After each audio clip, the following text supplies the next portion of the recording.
John, at one point or other, I think his dad was maybe running the shop and John was working for him. He wanted to build a climbing sculpture in the visitor center.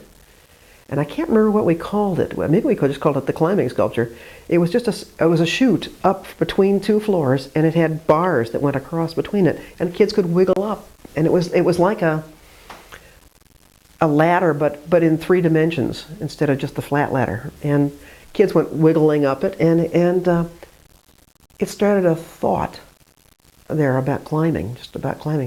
How it was a little bit risky. It wasn't very risky, in fact. The kids were pretty much enclosed. You couldn't drop very far.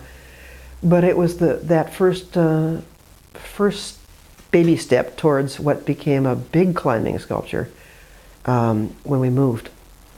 Mike found Tom Lucky, very talented sculptor from Connecticut, who came up, and they were thinking about hanging this a climbing sculpture on the outside of the building, where you'd come in at the one level and you'd just climb up into the top of the thing.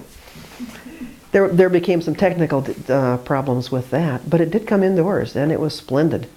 It was a set of platforms that moved, and they were a little bit freeform, and then it was actually hog wire, I think, a very heavy gauge wire stapled around it.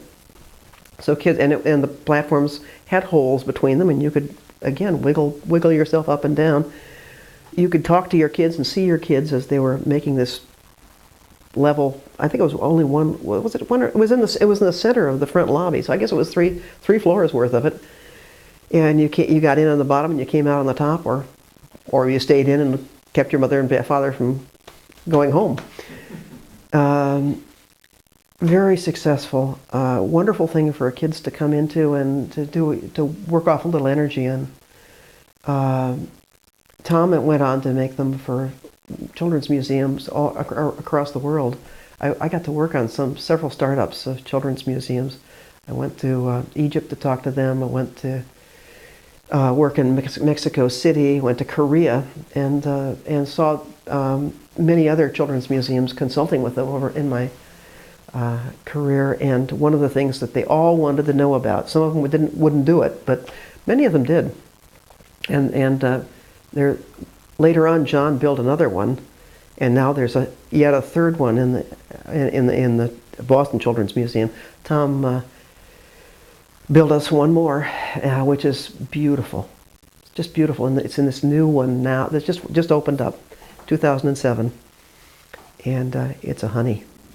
So it's an artistic experience.